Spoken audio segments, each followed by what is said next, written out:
Into the Radius is hands down one of the best VR titles that I own. It gives players a real sense of immersion as you loot, shoot, and explore your way through a desolate wasteland. With it having a 94% approval rating on Steam, I think it's safe to say that I'm not alone when I view this as a must-have title. However, a recurring theme that I hear about Into the Radius is that people want to play it but are too scared. And while yes, this is an amazing game, there's no avoiding that it does have an overarching horror or spooky feel to it, but with a little guidance from me, you will very quickly realize that it's likely not as terrifying as you had expected. Today we're going to be breaking down the early stages of the game into bite-sized portions, that way you know what to expect and what you're getting yourself into each step of the way. There will be some minor early game spoilers, so consider yourself warned. First off, I need to point out that there is nothing programmed into this game that is intentionally designed to jump scare you. Nothing here in the tutorial will attack you, but due to the cramped area and new unknown, this will often be considered the scariest part of the game as a new player. This area mainly consists of you just walking through smaller areas and inside of dark rooms, mainly just to get you familiar with the controls, like a tutorial. There are a couple enemies and places locked away from you, but they don't pose any threat, they won't do anything, you don't need to worry about them. Just pretend it's a zoo, you'll be perfectly fine. After you cross over to the bridge at the end of the tutorial area, you will enter your main base. Raise your hands above your head for identification. There are no bad guys here and you can just safely relax. There are also going to be several tutorial notes lying around, so be sure to read them as you see fit.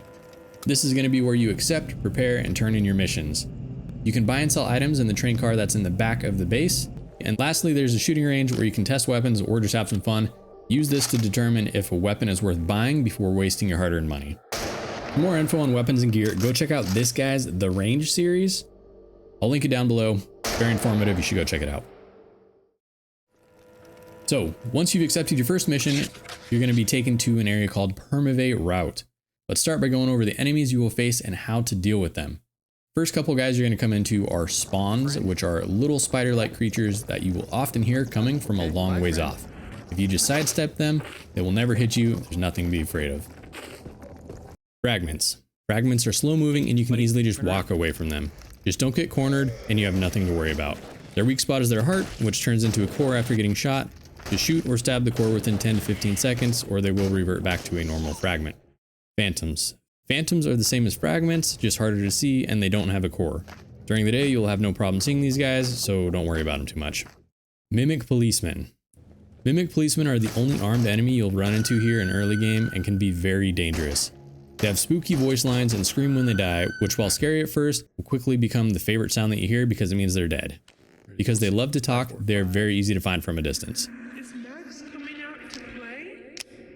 Rifts. Rifts spawn enemies infrequently, one at a time. They are very easy to kill and not really a threat itself. These should be a high priority target because if they are not taken care of, it will prolong fights, putting you in more danger than you need to be in. Just listen for their static sound and stick a knife or bullet into them. Gotcha. Now, onto the other dangers of the Radius, Anomalies.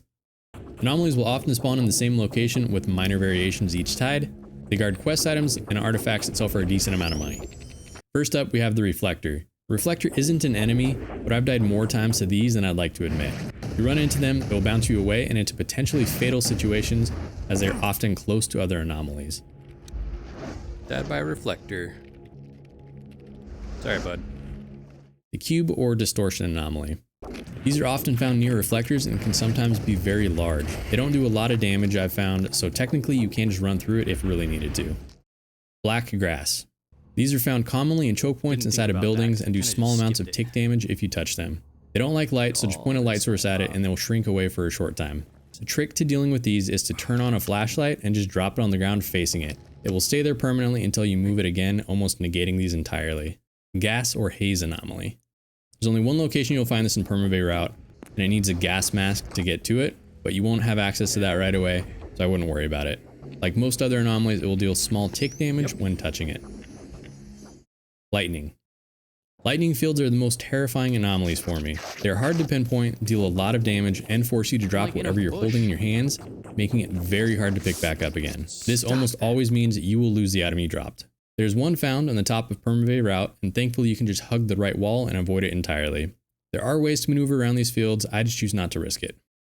Once you've finished the first two top priority missions in Permavate Route, the game will then guide you to Bolotki Village. I'm going to break this up into the north and south regions as I only ever visit the south. There isn't a lot new here, so this will be fairly short, and we will move on to my tips and recommendations after. Starting with the enemies, first up we have the Seeker. The Seeker is the first enemy you come across that will run at you. So angry. Headshots on these guys are strong as they run straight at you, making them very easy to land. They will often die in one headshot with most guns in the game. Just keep your head on a swivel as they tend to sneak up on you pretty quietly sometimes. Hunter. A police mimic with a shotgun.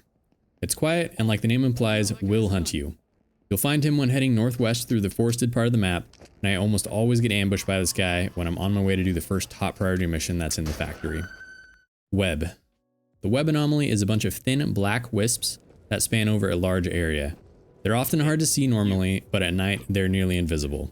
Touching the web will slowly melt a large portion of your HP over time, but if you heal immediately, you won't even see a drop in your health. Bolotki Village North. I won't go into too much detail as honestly I'm rarely ever here. The only thing noteworthy is there's a school building and a crane that you can climb up, so if you have vertigo, be warned, it is terrifying. Avoid the swamp areas here.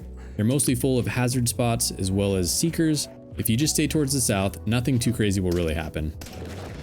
So that about sums up the first 8 to 10 hours of the game, but before you go, here's some general tips and gameplay mechanics that I feel are worth pointing out. The most important and obvious tip I have is that you don't have to go out at nighttime. I didn't even do it once on my first playthrough. If you do get stuck out at night, there are 2 bases you can sleep at in most zones. These are marked with a blue house on your map. Every tide will reset the map, meaning enemies, loot, and artifacts will respawn. This happens about every 4 days. Enemies and anomaly fields spawn in the same location each time upon entering a map, so you will eventually memorize where they are at.